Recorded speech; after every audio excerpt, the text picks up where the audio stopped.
Right in front of us is a 40-year-old Boeing 747 that once flew thousands of passengers. Now sitting in its final resting place here in the Arizona desert.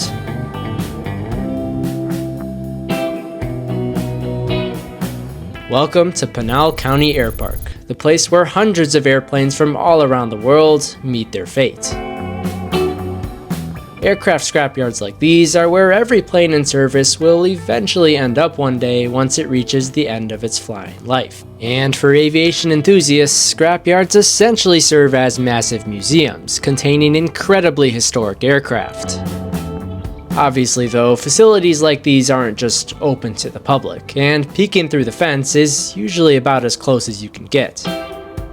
However, I noticed multiple online claims mentioning a sort of tour offered by Pinal Airpark staff to those who reach out via email, so I decided to take my chances by contacting the airport personnel. And to my disbelief, they actually responded to my email, setting up an airfield tour for me. I couldn't be more thankful for this opportunity, and I'm incredibly honored to be able to share with you guys what really goes on behind the fence inside the boneyard.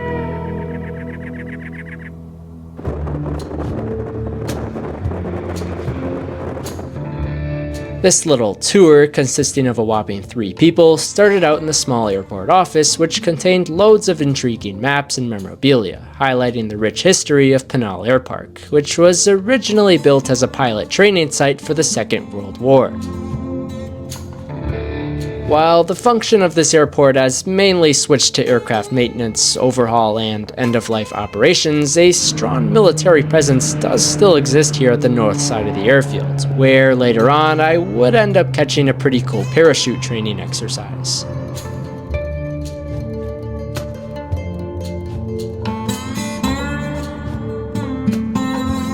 After hearing loads of interesting stories in the office, Airport Director Jim Petty took us out in his car and drove us right into the action. Or rather, lack thereof, because evidently these jumbo jets haven't been touched in quite a while.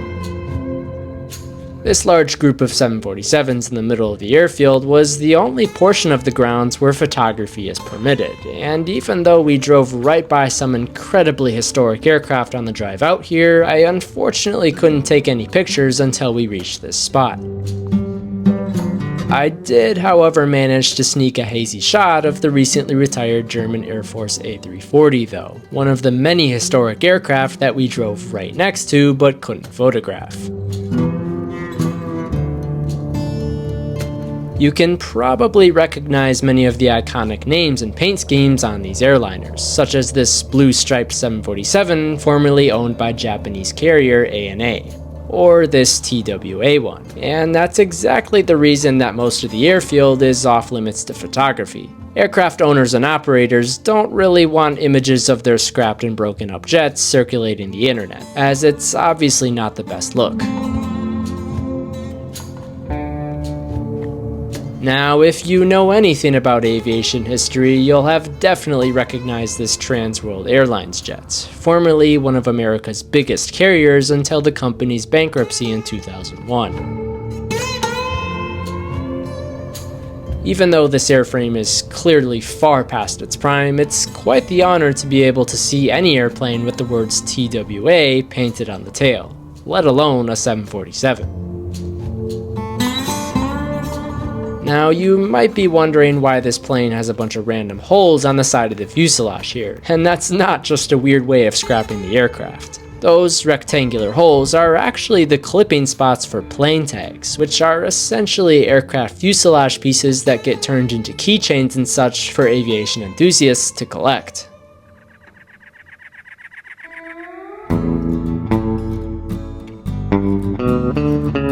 Now, having a plane tag is one thing, but seeing the actual source here in the boneyard is really quite intriguing.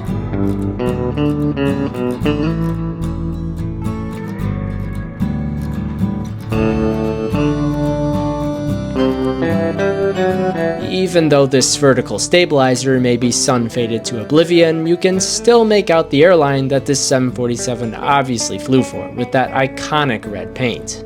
Northwest Airlines. except this 747 was actually a cargo plane for the duration of its 30 years in service with Northwest. Since the mid-2000s, this former Northwest Jumbo has found its final resting place here in the Arizona desert.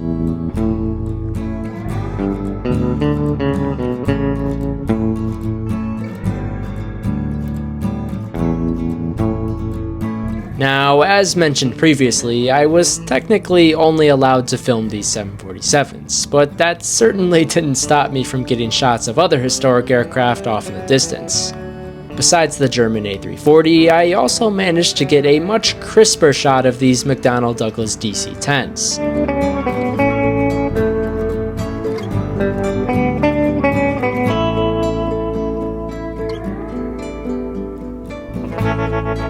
I also noticed this Boeing 757 that formerly operated as a charter jet for the NHL's Vegas Golden Knights.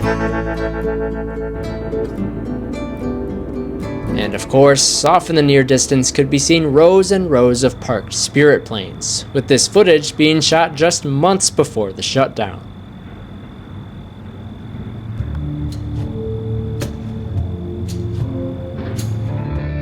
After spending my limited time out in the boneyard, snapping as many photos as I could, the tour eventually came to a close, and we drove back to the airport office. But that wouldn't be the end of my footage, as tour director Jim made sure to note that technically anything I could see from outside the fence was fair game for photography.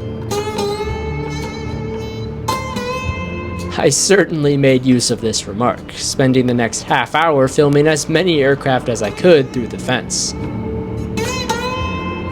It certainly is a bit sad seeing these Spirit engines being tended to, knowing that this exact A321 still hasn't flown again to this day. Hopefully the majority of these Spirit jets will be bought up by other airlines. Something else that Jim made sure to make note of was this little tower right here, which is actually the original control tower built during World War II that still exists to this day. Obviously, this outdated little shack isn't in service, but the airport does have plans to build a new operational tower in the coming years.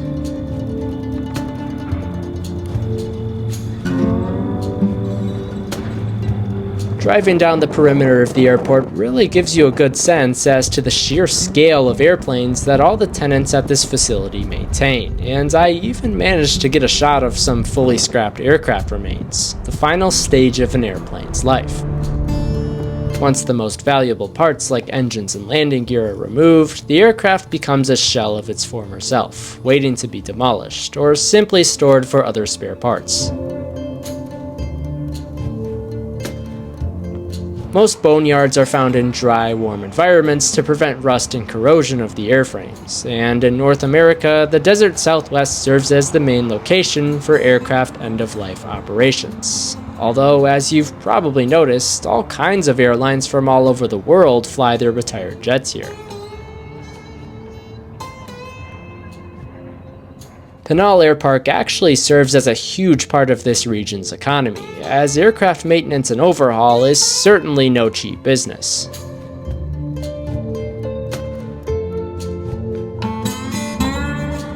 While it may seem sad as an aviation enthusiast to watch iconic planes get torn up, the aircraft boneyard is an incredibly significant part of the aviation industry as a whole, and to have the privilege of seeing the operations up close has certainly left a meaningful mark on me. I couldn't be more thankful to the personnel of Pinal Airpark for making this tour a reality. But my largest nod has to go out to the tour director, Jim, who likewise has an incredible passion for aviation and was genuinely there to make the experience worthwhile, sharing some of the most emphatically vivid stories of these many retired airplanes.